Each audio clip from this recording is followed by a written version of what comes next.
I had been hiking alone that morning, starting early to avoid the mid-afternoon heat. The air was still cool when I parked my car at the trailhead, a thin layer of fog hanging over the trees. I'd hiked this trail a few times before, but that day I decided to take a longer route that followed a ridgeline above the valley. It wasn't supposed to be too hard, but it had narrow paths and loose soil in some spots. I remember feeling calm, just enjoying the quiet and the sound of my boots pressing into the dirt. As I climbed higher, the fog started to thin, and the sun came through in streaks between the branches. I kept stopping to take in the view, thick forest on both sides, the faint sound of a river far below. I wasn't in a rush. The trail curved around a steep section where one side dropped sharply down to rocks and brush. The ground there was dry and sandy, and parts of it looked like it had eroded from rain. I should have paid more attention to that, but I just kept walking, focused on the path ahead. At one point, I stepped onto a narrow section where my right boot slid a little. I caught myself and laughed under my breath, thinking I needed to slow down. A few minutes later, it happened again, only this time my balance didn't come back. The dirt gave way under my left foot, and before I could grab onto anything, my body pitched forward and I was sliding. The trail vanished above me as I went down, my shoulder smashing into something hard. I felt myself hit the ground again, bounce, then roll. My head cracked against a rock, and everything turned into a blur of spinning trees and sky. Then nothing. When I came to, I was face down in mud. My body felt heavy and wrong. It took a few seconds before the pain even registered, and when it did, it hit all at once. A burning, sharp kind of pain that made me sick. My left ankle was twisted under me at an angle that didn't look right, and my right arm was pinned awkwardly against my chest. I tried to move it and felt a grinding sensation deep inside my shoulder. The air smelled like wet leaves and dirt. That's when I realized it was raining. Not just a drizzle, but a steady, heavy downpour. I could hear it hitting the leaves above and sliding down through the branches. Water was pooling under my face, and I could barely lift my head to keep from breathing it in. Everything felt slow, like my body didn't belong to me anymore. I must have been out for a while, because I couldn't tell how far I'd fallen. All I knew was that the trail was somewhere far above me, and I couldn't see it through the trees. I lay there for a while, trying to collect myself. My clothes were soaked, and the cold was starting to sink in. I tried to push myself up, but my right arm was useless, hanging at an odd angle. Every attempt sent a wave of pain through my shoulder and elbow that made my stomach twist. I shifted my weight to my left side, but as soon as I tried to move my leg, the pain shot through my ankle like a bolt of electricity. I remember yelling out, though the sound barely came out of me. Then I heard something. At first, it was just the rain and the wind, but after a few seconds, I could hear soft, deliberate steps in the wet leaves nearby. It wasn't a person. The steps were too light, too cautious. I stayed completely still, listening. Whatever it was came closer. I could hear its breathing, slow and curious, and then I felt something brush against the back of my jacket. The sound of sniffing was close, right behind my head. I didn't move, just tried to breathe quietly. The air was cold, and I could see the faint shape of its legs when I opened my eyes, a little dark, low to the ground, moving slightly side to side. I wasn't sure what it was. Maybe a deer or a coyote, but when I tried to shift my weight and let out a weak moan, it bolted. I heard the branches snap and the sound of something running off through the brush. The silence after that was thick, just the rain coming down harder. My heart was racing. I was soaked through and shaking from the cold. I knew I couldn't stay there. I started crawling. Every inch felt like it took a minute. My right arm was almost useless, so I dragged it against my chest while using my left to pull myself forward. My good leg pushed a little, but the broken ankle kept catching on roots and rocks, sending sharp waves of pain up my leg every time it moved. I had no idea where I was going. I just moved in the direction that seemed downhill. The mud made it easier to slide, though it tore up my hands and soaked what was left of my clothes. It was hard to keep my head straight. I kept blacking out for seconds at a time, waking up to the sound of thunder or the cold splash of water running under me. The rain had turned the slope into a small stream, and it carried debris, twigs, leaves, small stones. that brushed past me as I crawled. I remember thinking how strange it was to be so aware of little things, like the smell of the wet earth and how my fingertips kept catching on the rough edges of rocks. After what felt like hours, I saw something that didn't look natural. A post, half buried in the mud, with a faded trail marker nailed to it. Took me a second to realize what that meant. I had reached a trailhead. The relief hit me hard, almost making me cry. I pulled myself forward again, dragging through the mud until I reached the clearing. I remember the sound of a voice in the distance, faint through the rain. I lifted my head and saw movement. Someone in a rain jacket, a bright orange patch on the sleeve. It was a park ranger. She knelt down beside me, her hands moving fast, checking me over.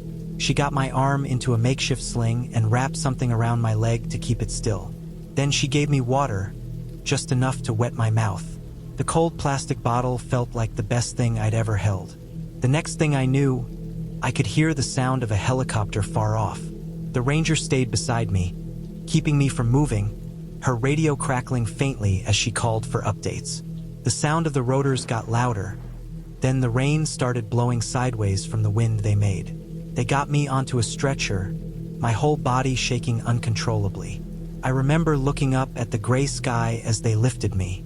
Everything felt unreal. The rain, the faces above me, the sound of my heartbeat in my ears. The pain was still there, but it was distant, fading into the noise of the helicopter blades. At the hospital, I found out I had broken my left ankle, dislocated my right shoulder and elbow, and had a mild concussion. The doctor said I was lucky. Another few hours in that cold rain could have led to hypothermia. Lying there later, clean and dry, I kept thinking about how close it all had been. One bad step, one patch of loose dirt.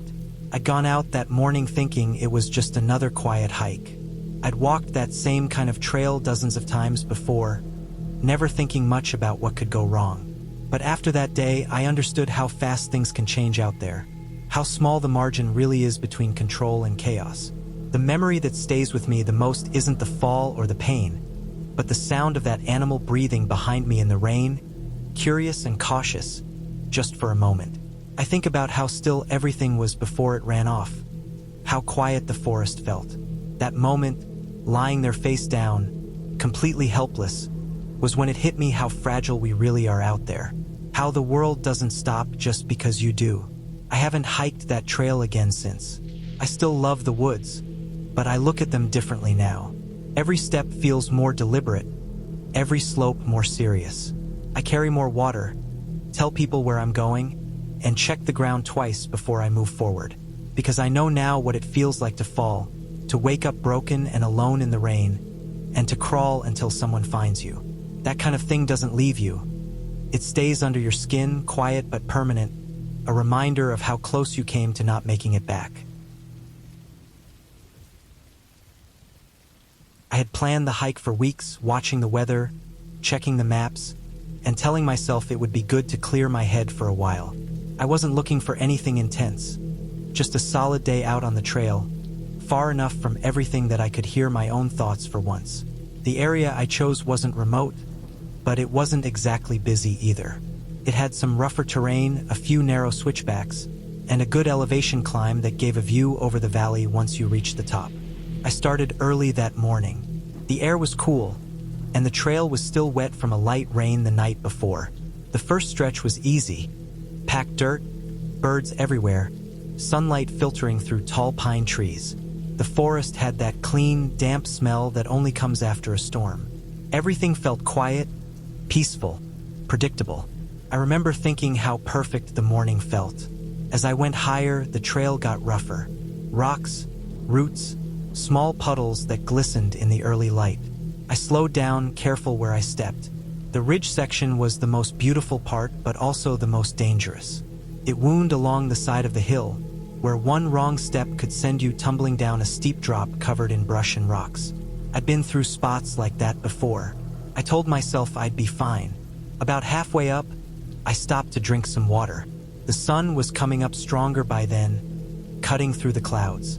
I sat for a bit on a flat rock, looking out across the valley below. It was one of those views that make you feel small in a good way. Everything seemed far away and quiet. I remember thinking how lucky I was to be out there, just me and the trail. When I got back up to keep going, that's when things changed. I stepped onto a part of the trail that looked solid but wasn't.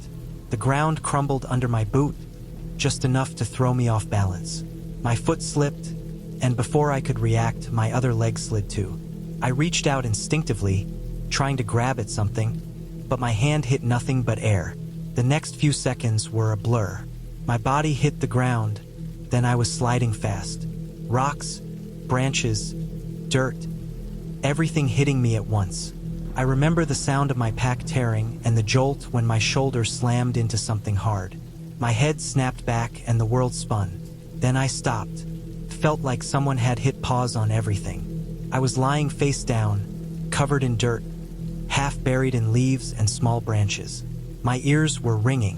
When I tried to move, pain shot through my right shoulder so sharp it made me dizzy. My leg felt wrong too, stiff and heavy. I looked down and saw my ankle twisted at an unnatural angle. For a second, I couldn't even process it. Then it hit me all at once. The shock, the pain, the realization that I'd fallen off the trail and was completely alone. I lay there for a long time, trying to catch my breath. I could taste dirt in my mouth and feel blood trickling from a cut somewhere on my face. The sun was blocked by the trees, and even though it wasn't cold, my body started to shiver. I tried to push myself up using my right arm, but it gave out instantly. My shoulder was either broken or dislocated. I couldn't tell, but every small movement made me want to throw up. I knew I had to move, though. I couldn't stay there. If I didn't get back to the trail, no one would see me. The idea of just lying there waiting for someone to come by felt like giving up. So I started to crawl. It was slow, miserable work. My right arm was useless, and my left leg couldn't take pressure. I used my good arm and my other leg to drag myself forward through mud and broken branches. Every inch felt like a battle. I could feel the rawness on my hands from the dirt and rocks tearing at my skin. The smell of earth and wet leaves was thick, almost choking. After what felt like forever, I reached a flatter area. I could hear water somewhere nearby, maybe a stream. The sound was faint but constant. I tried to keep moving toward it, thinking maybe it would lead me somewhere or at least help me orient myself. I had no idea how far I'd fallen or where exactly I was. I just kept going, crawling, resting, crawling again. My vision kept fading in and out from exhaustion. At one point, I stopped to catch my breath, lying flat on my stomach. That's when I heard something behind me. It wasn't loud, just the soft sound of movement in the brush. At first, I thought it was my imagination, but then it got closer. Something was walking, slow and careful. My first thought was an animal, maybe a deer. I stayed still, trying to listen over the sound of my own heartbeat. The steps came closer until I could hear breathing. Then something sniffed near my shoulder. The air went cold inside me. I stayed completely still, face down, barely breathing. I could feel the weight of its presence, the sound of wet paws shifting in the leaves. It sniffed again near my back, and that's when I let out a small groan without meaning to, just a sound that came out from the pain. The animal froze. Then I heard it bolt away through the trees, crashing through the brush as fast as it could. For a while, I just lay there, staring at the mud inches from my face. My heart was pounding so hard I could feel it in my neck. I didn't know what it was, maybe a coyote, maybe a bear, but it didn't matter. I was lucky it hadn't decided to do more than sniff. The rain started not long after, a steady drizzle that quickly turned into a full downpour. Within minutes, the ground was slick again, and water started running around me, carrying leaves and dirt downhill. My clothes clung to me, heavy and cold. Every time I tried to move, the mud made it harder. I kept crawling anyway. I had no choice. My hands were bleeding, and I was shaking uncontrollably, but I refused to stop. Somewhere deep down, something kept me moving, the thought that maybe, just maybe, someone would find me if I got to a path or a clearing. Eventually, after what felt like hours, I saw something that didn't blend in with the forest. It was a wooden post with faded paint, a trail marker. I dragged myself closer, inch by inch, until I reached it. It was the junction point where two trails met. That's when I knew I had a chance. I lay there, too weak to move any further, just staring at the ground. The rain hit my face, and I remember the faint sound of footsteps again. But this time, they were heavier, more deliberate. When I lifted my head, I saw the flash of a bright rain jacket. Park ranger. She must have been doing her rounds, checking the trails after the storm. She ran over and immediately started helping. She got my arm into a sling using something from her pack, then wrapped my leg tight to keep it from moving. She gave me water, and I tried to drink, but I was shaking so badly I spilled half of it on myself. She stayed with me the whole time, radioing for help and keeping me awake. It took a while for the rescue team to arrive, but I remember the sound of the helicopter echoing through the valley. The rotor wash sent leaves and rain swirling around us. They lifted me out of there on a stretcher, and as we rose above the trees, I could see how far I had fallen. The ridge looked small from up there, but the slope beneath it was steep, jagged, and unforgiving. I was lucky I'd stopped where I did. At the hospital, the doctors told me I had a broken ankle, a dislocated shoulder, and a mild concussion. Could have been much worse. If I had hit my head harder or landed differently, I might not have made it out at all. Lying in that hospital bed, I thought about how easily everything can change in a second. One misstep, one bad patch of ground, and everything you take for granted, your balance, your strength, your control, vanishes. I kept replaying that moment in my head, the feeling of the ground giving way, the helplessness of sliding down with nothing to grab. I've gone hiking since then, but I'm different now. I move slower. I pay attention to every inch of the trail, every sound in the woods. The memory of that fall doesn't leave you. It sits quietly in the back of your mind, reminding you how fragile things really are. People tell me I was lucky, and they're right. Could have been so much worse. Now, when I look back on that day, I don't just think about the pain or the fear. I think about the silence after the fall, the sound of rain hitting the leaves, the strange calm that comes when you realize how close you came to not getting another chance. It's not something you forget. It changes the way you see everything, the trails, the risks, and even the quiet moments you used to take for granted. I used to hike alone all the time. It was something I did to clear my head after long weeks at work. Being out there on my own gave me a kind of peace I couldn't find anywhere else. I liked the quiet, the slow rhythm of my breathing, the sound of my boots pressing into the dirt. I never felt unsafe before.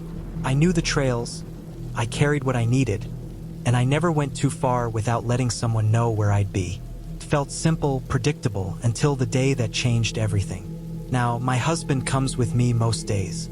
It's not because he loves hiking as much as I do, but because neither of us is comfortable with me going out there alone anymore. That trail used to be my favorite. It wasn't far from home, just a 30-minute drive out to the edge of the state forest. The first few miles were wide and well-kept, often used by families or joggers. But if you kept following it past the second clearing, it narrowed into a quiet path that wound deep into the trees. That's where I liked to go. I could walk for hours without seeing anyone. The air always smelled damp and earthy, and you could hear the low hum of insects mixed with the faint rush of a creek somewhere down the slope. It was peaceful in a way that made you forget everything else for a while. That morning had been perfect. Clear skies, cool air, the kind of light that makes everything look sharper. I parked at the trailhead around 8 and started walking, planning to do my usual loop before heading back around noon. I remember stopping at the ridge overlook, the one with the old wooden bench half covered in moss, to eat an apple. Everything felt completely normal, but things started to feel strange when I turned back toward the main trail. At first, I thought it was just my imagination. The woods were quiet, too quiet. Usually, you could hear birds calling or squirrels rustling in the brush. But that morning, it was just stillness. No wind, no sound, just the faint crunch of my boots on dirt. I tried to ignore it, but something about that silence made my chest feel tight. About halfway back, I noticed footprints on the trail that hadn't been there before. They were faint but fresh, clear impressions in the damp soil. The thing was, they were going in the same direction I was. Someone had passed through recently, maybe even just a few minutes earlier. That shouldn't have bothered me, but the strange part was that I hadn't heard or seen anyone. No movement ahead, no echo of footsteps. I told myself it could have been a runner who'd already moved out of sight. Still, the thought stuck with me. I started walking faster, focusing on the trail. The sun had shifted, and the light filtering through the trees looked harsher now, the shadows stretching long and uneven across the path. At one point, I glanced to my left and thought I saw movement through the trees. Just a quick flicker of something dark, like a person stepping between trunks. I stopped, scanned the woods, but there was nothing, just stillness. The wind picked up slightly, brushing against the leaves, and I tried to convince myself it was just that wind, light, my nerves getting ahead of me. But a few minutes later, I heard something, a faint crunching sound behind me, like a footstep pressed into soft ground. I stopped again and listened. Stopped too. I turned around slowly, scanning the trail. Nothing. The path stretched empty in both directions. My heart was pounding so hard that I could feel it in my ears. I started walking again, faster this time, telling myself it was just an animal or my own echo bouncing back. But after a while, the sound came again, soft, deliberate, matching my pace. Every instinct told me something was wrong. I wanted to run, but the path was narrow and uneven, covered in roots. I didn't want to trip or fall, so I kept walking as fast as I could, my eyes darting between the trees, waiting for something to move. Then up ahead I saw it. A shape, human, I think, standing where the path curved. It was far enough away that I couldn't make out any details, just the outline of someone motionless, facing my direction. I froze. The figure didn't move. We just stood there, the forest between us silent. I felt my body go cold, every muscle tightening. After what felt like forever, I stepped backward slowly, keeping my eyes on that shape. I don't remember breathing. I just remember the pounding in my chest. I turned and started down a side path that looped toward the creek. It wasn't part of my usual route, but I knew it would eventually lead back to the parking area.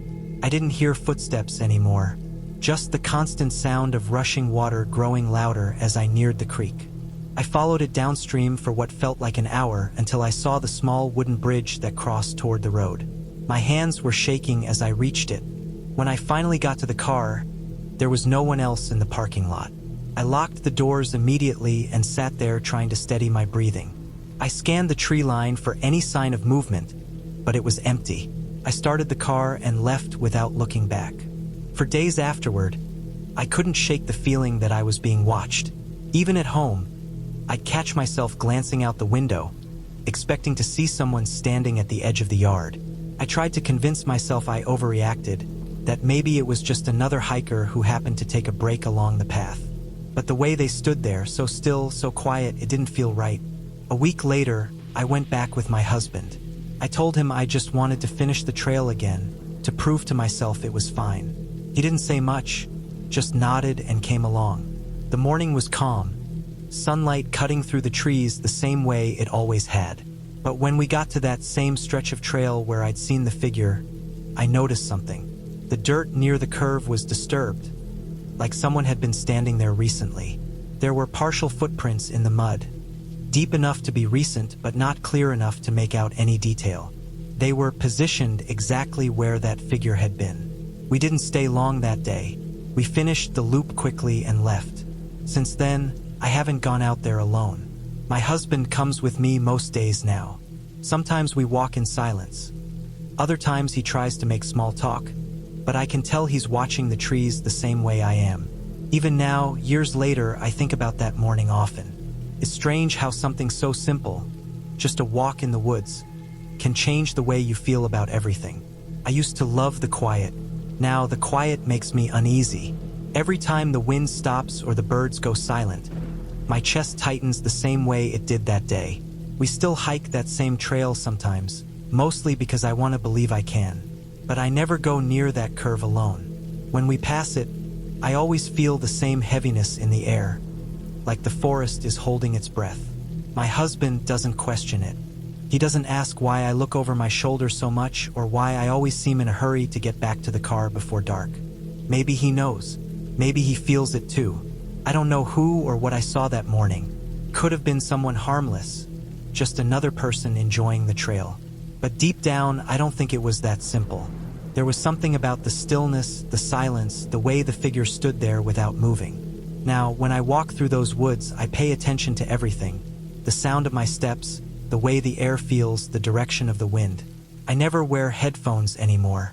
I keep my eyes open, my senses sharp. The forest is still beautiful, but it doesn't feel peaceful like it used to. It feels watchful. And even though my husband is beside me now, I still can't shake the feeling that something out there remembers me. That maybe, somewhere in those trees, there's still someone standing quiet and still, waiting for me to come back alone. It's strange how one place can hold two completely different meanings depending on the memory tied to it. There's a trail not too far from where I live that I've been hiking since I was in my 20s. It's not a tourist spot or a famous route, just a quiet, winding path that cuts through thick forest, climbs a ridge, and overlooks a deep valley with a river running through it. I used to go there all the time. It was peaceful, reliable, almost like a sanctuary. But one day, about 7 years ago, that trail changed for me. I remember that day so clearly, even though so much time has passed. It was late summer, early in the morning, the kind of day where the air feels heavy but still cool before the sun fully rises. I parked at the usual spot, strapped on my pack, and started walking up the familiar dirt path. The trail began easy, flat ground, soft soil, the scent of pine and damp earth everywhere. I'd walked that section hundreds of times, to the point where I didn't even have to look down at my feet. Felt safe. The trail gradually narrowed as I climbed, twisting along the side of a steep slope. On one side, there was the upward wall of the ridge, thick with brush and moss-covered rocks. On the other side, the land dropped off sharply, thick forest down below, so dense you couldn't see the ground in some places. The drop always made me a little uneasy, but I'd learned to be careful.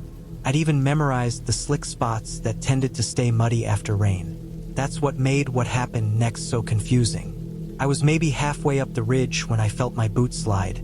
It was subtle at first, just a small shift, like my heel didn't catch properly. I took another step, and suddenly the ground just wasn't there anymore. I don't remember tripping. I don't remember losing focus. 1 second I was on the trail, and the next my body was weightless. I didn't even have time to reach for anything before I started falling. The air rushed out of me as I tumbled down the slope. Everything turned into noise. Branches snapping, gravel scraping against my skin, the dull thud of my shoulder slamming into something hard. I remember seeing flashes of sky between the trees, my legs twisting in ways they shouldn't, and then a violent jolt that made my vision go white. When I stopped, I didn't even know which way was up.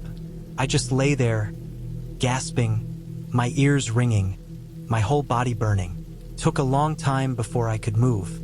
My ankle felt shattered, my shoulder was screaming, and my mouth tasted like dirt and blood. I tried to sit up, but the pain in my right arm made me stop. My body was a mess of bruises and cuts, and I could already feel swelling in my leg. The worst part was realizing how quiet everything was. No wind, no voices, no movement except the faint rustle of leaves high above. The trail was gone, completely out of sight. For a while, I thought maybe I'd fallen only a short distance. But when I tried to look up through the trees, I realized how far I'd gone. The slope was steep and endless, fading into shadows. I didn't know how long I'd been unconscious. My backpack was torn open a few feet away, my water bottle rolling in the mud. I tried to crawl, dragging myself slowly through the leaves and dirt. Every movement sent pain through my leg and shoulder, but lying there wasn't an option. My head throbbed from hitting something on the way down. I had no idea where I was headed, only that I needed to find the trail again or something recognizable. The air felt thicker the lower I went, humid and close. I could smell earth and wet vegetation, the kind of smell that sticks in your clothes long after you leave. At one point, I stopped to catch my breath. My hands were shaking so bad I could barely hold on to anything. That's when I heard something moving in the brush nearby. Slow steps, not too heavy, not too light.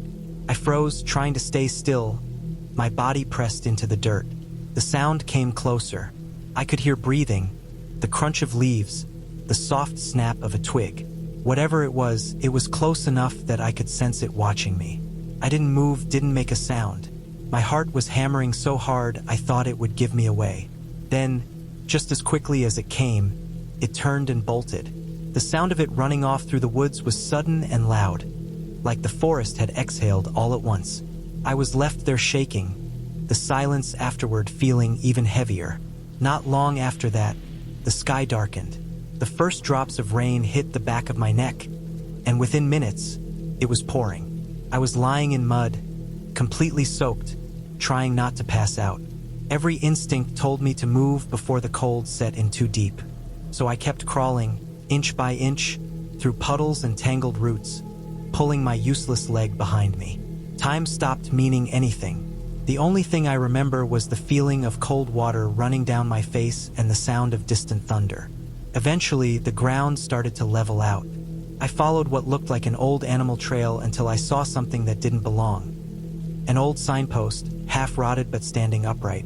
I knew then I was close to the lower part of the main trail. That's when I heard a voice somewhere in the distance. I lifted my head, but I couldn't see anyone through the trees. I just kept moving until I reached a clearing. I don't remember much after that. Only the sound of boots on gravel and someone kneeling beside me. Then everything went black again. I woke up in a hospital later that day. My ankle was broken in 2 places, my shoulder and elbow both dislocated. The doctors said it was a miracle I hadn't broken my spine or neck. I'd lost a lot of blood, was hypothermic, and had a concussion. The ranger who found me said she'd only seen me because of my torn backpack caught on a bush near the clearing. A few feet further, and she might have walked right past. For a while after that, I couldn't hike at all. The idea of going back there made me sick. The trail that once felt like a second home suddenly became something else. Something unpredictable, dangerous. I kept replaying the fall in my head, trying to figure out what had made me slip. There was no loose rock, no puddle, no reason. It just happened. Took years before I felt strong enough to hike again. Even then, I avoided that place. Every time I thought about it, my chest tightened. But after a while, I couldn't stop thinking about it. I wanted to see it again, to understand it somehow. So one spring morning, 7 years after the fall, I went back. Everything looked the same, which somehow made it worse. The same trailhead, the same smell of pine and wet dirt, the same sounds of wind in the branches. I walked slowly this time, testing every step, feeling the ground under my boots. When I reached the spot where I thought I'd fallen, I stopped and looked down the slope. The drop didn't look as steep as I remembered, but I knew how deceptive that could be. I could almost picture myself down there again, broken and covered in mud, trying to crawl uphill through the rain. I stayed there for a long time, just standing in silence. The wind was stronger that day, pushing through the trees and carrying the faint smell of damp soil from below. It wasn't fear I felt anymore, not exactly. It was something heavier, a kind of respect, I guess. A reminder that no matter how familiar something feels, nature doesn't care about that. You can walk a path 100 times and still not be ready for the one time it turns on you. I go back there now and then, not often, but enough. I hike slower, watch my footing more, take the time to notice small things. The way the soil shifts under my boots, how the roots stick out from the slope. I think about that fall every time.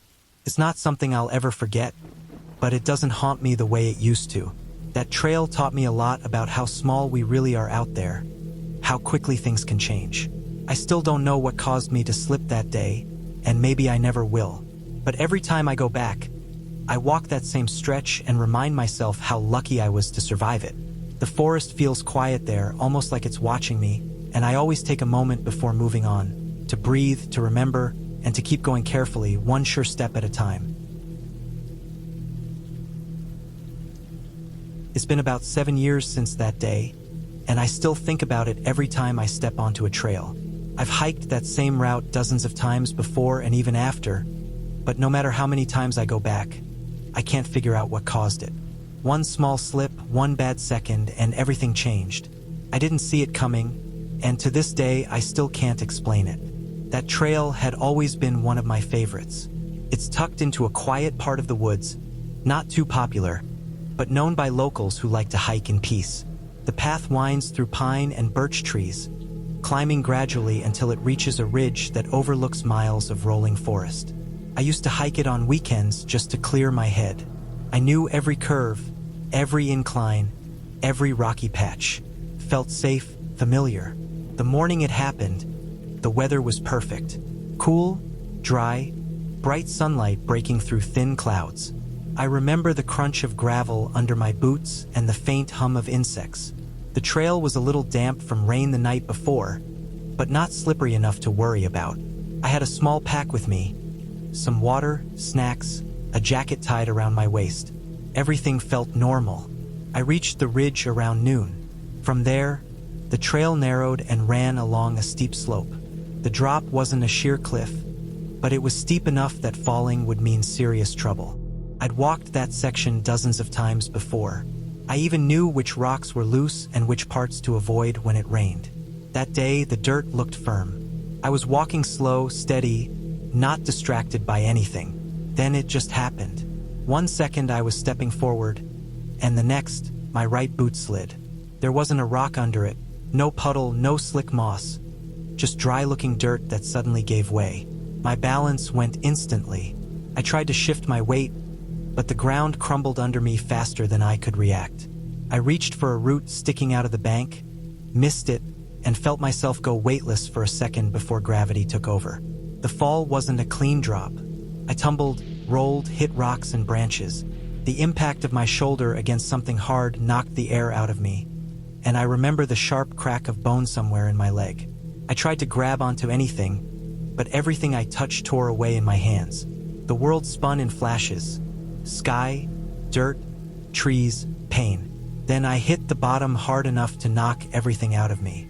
When I came to, I was face down in a pile of leaves and mud. My head was pounding, my mouth filled with the metallic taste of blood. For a while, I couldn't even move. I just lay there, staring at the ground, trying to get air back into my lungs. My right shoulder throbbed so bad it made my vision blur. My left leg felt heavy and twisted wrong. I finally managed to roll onto my back, and that's when I realized how far I'd fallen. The ridge was high above, hidden behind the thick branches. I could see the faint line of the trail maybe 60, 70 feet up, but it might as well have been a mile. I tried to move my leg and almost blacked out from the pain. My ankle was swollen and bent at an unnatural angle, and my shoulder was out of place. I didn't have my phone. It must have come loose during the fall. My backpack was gone too. All I had were the clothes I was wearing and the small knife I always kept clipped to my belt. The air felt heavy and still, the kind of quiet that only happens deep in the woods. No wind, no birds, nothing. Just the sound of my own breathing. For a while, I just sat there, trying to think through the pain. I knew no one would be coming that way soon. This wasn't a busy trail. I had to move no matter how bad it hurt. I tore a piece of fabric from my sleeve and tied it around my leg just to keep the swelling down a bit. Then I started crawling. It was miserable. Every movement sent fire through my body. My right arm was useless, so I had to drag myself with my left, pulling my body forward inch by inch. The ground was uneven, full of rocks and roots that scraped my palms. My clothes were soaked with sweat and dirt. The smell of wet earth and decaying leaves was strong and constant. Time didn't make sense anymore. It could have been minutes or hours. At some point, I heard movement in the trees behind me. Slow, cautious steps crunching through the leaves. I froze. The sound came closer. I couldn't see what it was, but I could hear the faint breathing of an animal. I stayed perfectly still, lying flat, hardly daring to breathe. The footsteps stopped just a few feet away. Then there was a sound of sniffing, quick, curious breaths close to my head. I could feel the presence of something beside me. I didn't know what to do.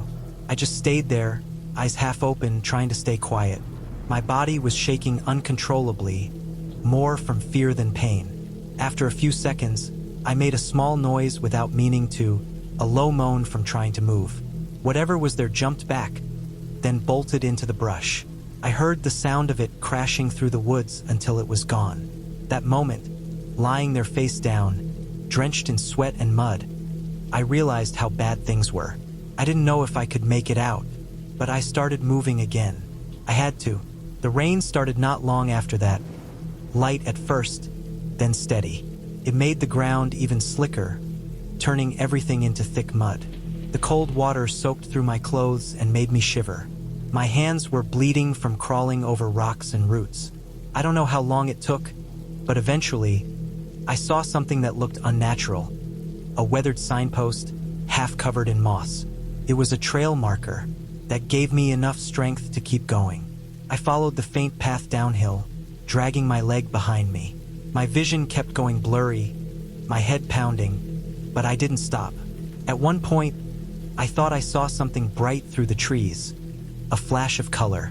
Then I heard a voice, faint but real. I don't remember much after that. I must have passed out again. When I woke up, I was in a hospital. My ankle was broken in 2 places, my shoulder dislocated, my arm fractured. I was hypothermic and dehydrated. The park ranger who found me said she spotted me crawling out near the base of the trail, half delirious, covered in mud and leaves. If she hadn't been on patrol that day, I might not have made it. It took months to recover. The physical pain healed eventually, but the mental side stuck with me longer. I couldn't stop replaying it in my head, how it happened, the feeling of the ground giving way, the helplessness of falling. I went over every detail trying to make sense of it, but there was no explanation. It wasn't raining, there was no loose gravel, no reason for it to happen. Just one small step that went wrong. After a while, I forced myself to go back. The first time, I only made it halfway up before turning around. The second time, I reached the ridge and just stood there, staring down into the trees where I'd fallen. Everything looked normal, quiet, still, peaceful. You'd never know what had happened there. Now, 7 years later, I still hike that trail sometimes. I move slower now, pay more attention, take nothing for granted. Every time I reach that section, I stop for a minute and just look. The forest is the same as it's always been, green, silent, beautiful, but to me it feels different. It's like the place holds a kind of quiet reminder that nature doesn't care how familiar you are with it. One wrong step and it can take everything away from you. I don't know what caused me to slip that day, and I probably never will. Maybe the dirt was loose. Maybe it was just bad luck. But every time I go back, I feel a chill in my chest when I walk that part of the trail. Not fear exactly, but a deep respect for how fragile everything is out there. The woods haven't changed. The trail still winds the same way. The ridge still overlooks the same valley, and the same breeze still moves through the trees. But for me, that place will always be a reminder of how fast life can turn. 1 second of carelessness, one misplaced step, and the world tilts beneath you. Every time I walk past that spot now, I slow down, breathe, and remember how lucky I was to stand there again at all. Hiking's always better with someone to share it with. I used to believe the opposite, that hiking was something best done alone, a time to clear your mind and move at your own pace without having to worry about anyone else. But after what happened that day in the mountains, I can't imagine ever going out there by myself again. It was a Saturday morning in late September, that time of year when the air starts to feel crisp but the days are still bright. I woke up before sunrise, packed my backpack with a few essentials: water, snacks, a small first aid kit, a headlamp, and a map, and drove out to the trailhead. It was one of those narrow dirt roads that wind up into the hills, the kind that makes your tires crunch over gravel and your stomach twist a little as the trees close in around you. I got there around 7:30. There were no other cars parked yet, which I remember thinking was strange because the trail was popular that time of year. The leaves had just started changing, painting the ridges in reds and golds. It should have been packed with people looking to take pictures or spend the day outside. But that morning, it was just me. The air was cool, and when I exhaled, I could see my breath drift out like smoke. I slung my backpack over my shoulders and started up the trail. The first mile was a steady climb, weaving through thick pine and oak trees. The ground was damp, covered in layers of fallen leaves, and the morning light filtered through the canopy in thin beams.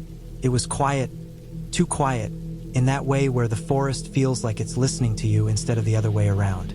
I moved at an easy pace, just enjoying the rhythm of walking. The sound of my boots pressing into the soil, the weight of the pack on my back, the steady thump of my heartbeat in my ears. It all felt normal, grounding. I stopped a few times to take in the view, watching mist rise from the lower slopes. Everything about it was peaceful. Around the 3rd mile, the trail split at an old wooden sign. The left fork led toward a ridge I'd been to before. The right path, though, was narrower, steeper, and less traveled. The sign pointing that way was so weathered that most of the lettering had faded. I'd always been curious where it went, and since the day was still early, I decided to follow it. The further I went, the more overgrown it became. Branches brushed against my arms, and I had to step over fallen logs in some places. The ground was uneven and covered in slick patches of mud. It looked like nobody had used it much that season. After a while, the sound of the wind faded, replaced by an eerie stillness. I could hear the faint rush of a creek somewhere below, but nothing else. After another half hour, I started to feel uneasy. It wasn't one thing in particular, just that sense that something was off. I realized I hadn't seen a single bird or heard any rustling in a long time. Even the air felt heavier, colder. I told myself it was just because I was deep in the woods and that sound didn't carry the same way down there, but it didn't help. I tightened the straps on my backpack and kept going. Then I noticed footprints. They were faint but visible in the soft mud. At first, I thought they were my own, but they weren't. They were larger, spaced differently, and heading in the same direction I was going. I stopped and stared at them for a long time, my stomach tightening. They looked fresh, too fresh. Some of the edges still held the shape, not yet softened by moisture or fallen leaves. I didn't hear anyone, though. The forest stayed completely silent. I waited, listening, but there was nothing. I kept moving, slower now, scanning ahead between the trees. My mind started playing tricks on me. Every shadow looked like movement, every sound like a step behind me. I tried to focus on the trail and keep a steady pace, but I couldn't shake the feeling that I wasn't alone. After about 10 minutes, the path began to climb sharply, hugging the edge of a steep hillside.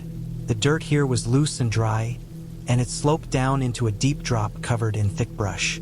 I kept my footing carefully, planting each step before moving the next. That's when I heard it.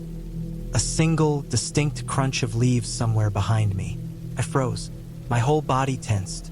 I turned my head slowly, scanning the trees, but there was nothing there. Just that same stillness. I waited another few seconds, my ears straining for sound. Then another crunch came, this time slightly closer. I could feel my heartbeat pulsing in my throat. My hands were sweating, and the straps of my backpack suddenly felt too tight. I didn't know what to do, whether to call out, to run, or to just keep walking. The woods were too dense to see more than 20 feet in any direction. I started moving again, faster this time, focusing on the trail and trying not to slip on the loose dirt. The sound came again, faint but steady, like someone was keeping pace with me but staying just out of sight. I could hear my own breathing getting louder, uneven, shallow. After another few minutes, the trail opened into a small clearing. I stopped there to catch my breath and looked back down the path. The trees swayed slightly in the wind, but nothing moved. I stood there for what felt like forever, trying to convince myself that I was imagining it. Maybe it was an animal. Maybe it was just echoes of my own footsteps bouncing back through the trees. When I finally turned to keep going, I noticed something on the ground ahead. A torn piece of fabric caught on a bush. It looked like the corner of a shirt sleeve, pale blue, with a bit of mud on it. I don't know why, but that made my stomach twist even harder. It looked recent, like it hadn't been there long. The trail started to slope downward again after that, leading toward the sound of the creek. My legs felt shaky as I went, every step careful and slow. I didn't hear the footsteps anymore, but the silence felt worse than before. The air felt thicker, almost suffocating. When I reached the bottom, I finally saw the creek, wide and shallow, flowing over smooth stones. The trail crossed it with a few large rocks you could step across. I made my way to the middle and stopped, crouching down to splash some cold water on my face. That's when I saw movement behind me, a flicker of motion on the other side of the bank. It was fast, gone almost as soon as I noticed it. I stood up straight, my pulse hammering, staring across the water. There was nothing there now, just the trees tall and still. I didn't wait around to see if there was more. I crossed the creek as quickly as I could and picked up my pace. The trail from there climbed back toward the main ridge, and I followed it without looking back. My legs were burning, and my lungs hurt from breathing so hard, but I didn't stop. The only thing I could think about was getting back to where I started. When I finally reached the parking area, my car was still the only one there. I threw my pack into the back seat and locked the doors immediately.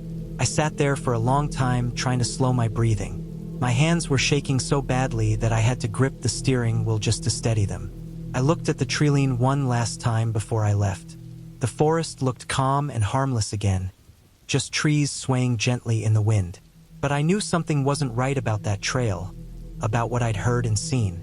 I never reported it, never told anyone about the footprints or the torn fabric. Maybe I should have, but a part of me just wanted to forget it happened, to tell myself it was nothing, that I'd let my nerves get the best of me. Since then, I've gone hiking again, but never alone. My husband comes with me most times now.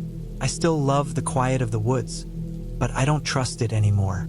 I keep my eyes on the trail and make sure I can always hear another set of footsteps close by.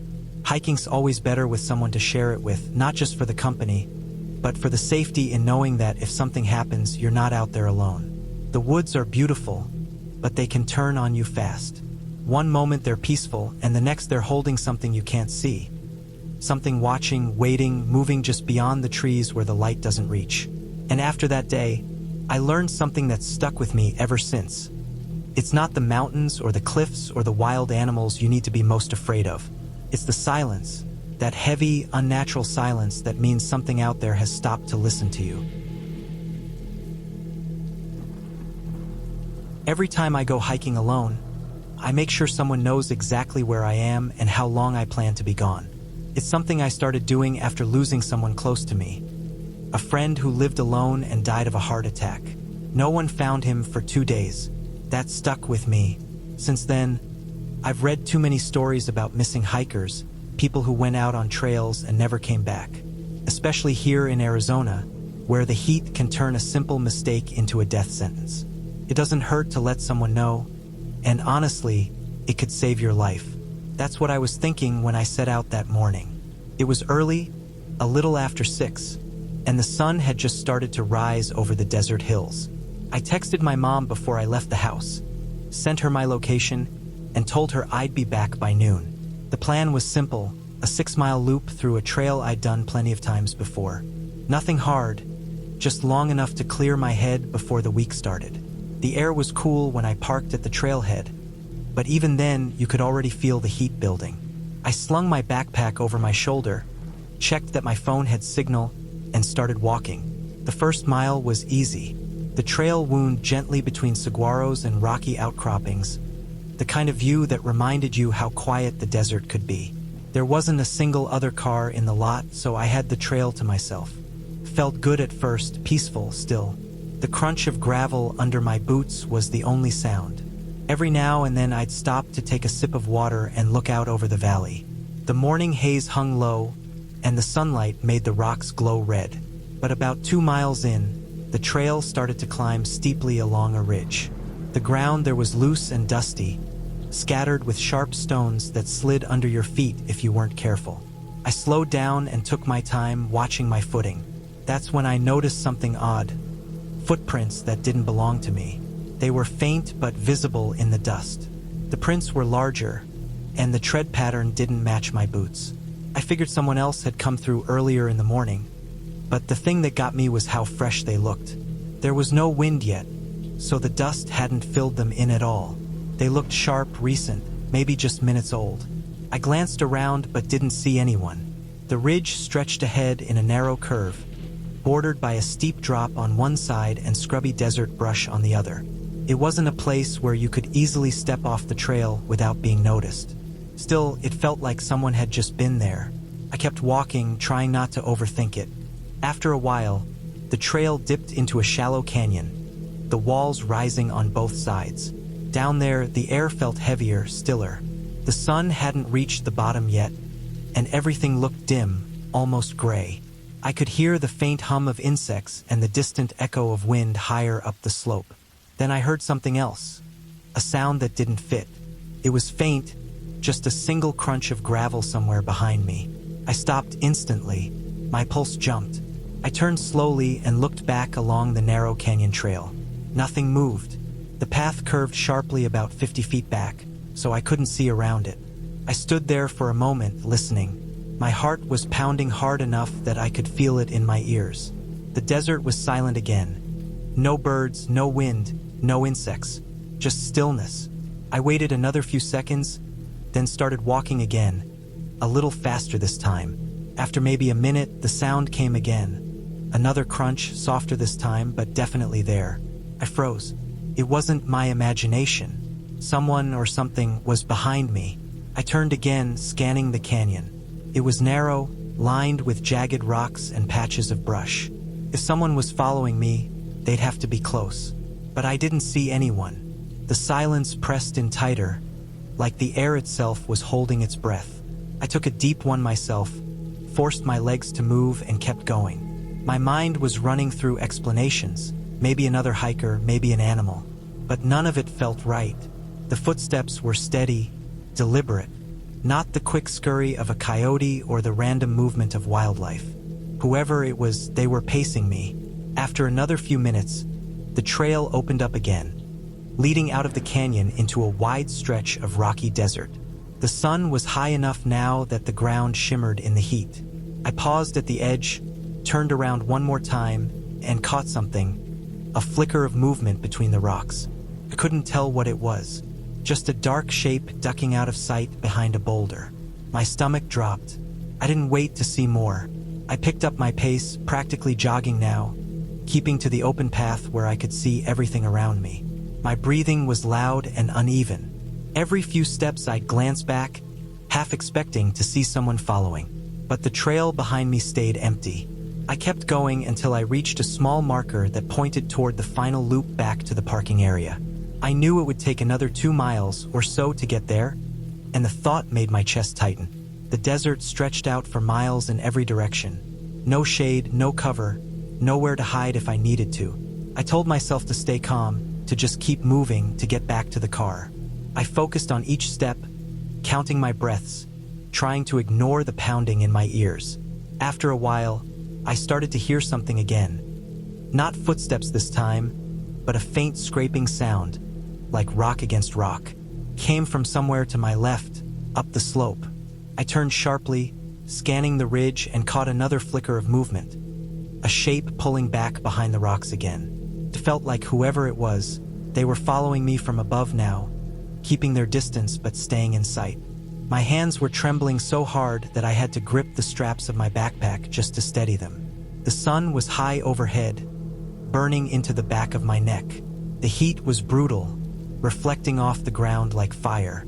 I drank some water, but it barely helped. My throat felt dry, my lips cracked.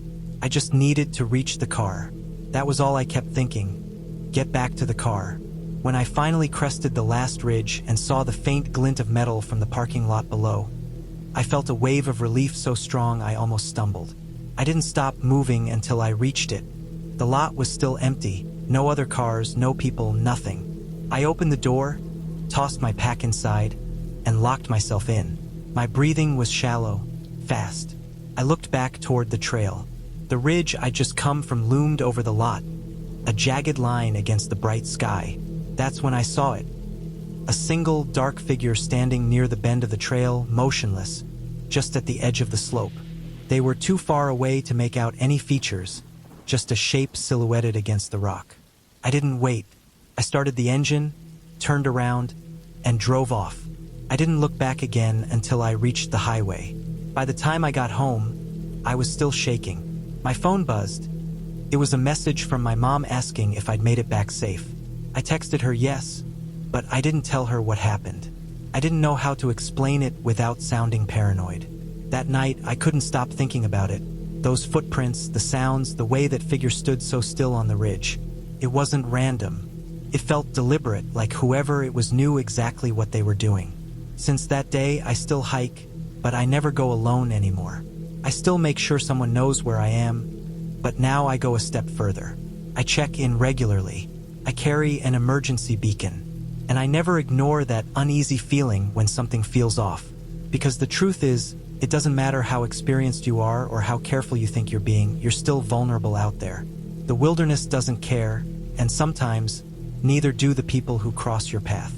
Every time I go off alone now, I remember that morning, how it started so normal and ended with me speeding down an empty road, too afraid to even look back. It's a reminder that you can do everything right. Plan, prepare, tell someone where you are, and still come close to being another name in one of those missing hiker stories. It doesn't hurt to let someone know where you're going. It's a small thing, but it's the reason I'm still here to tell the story.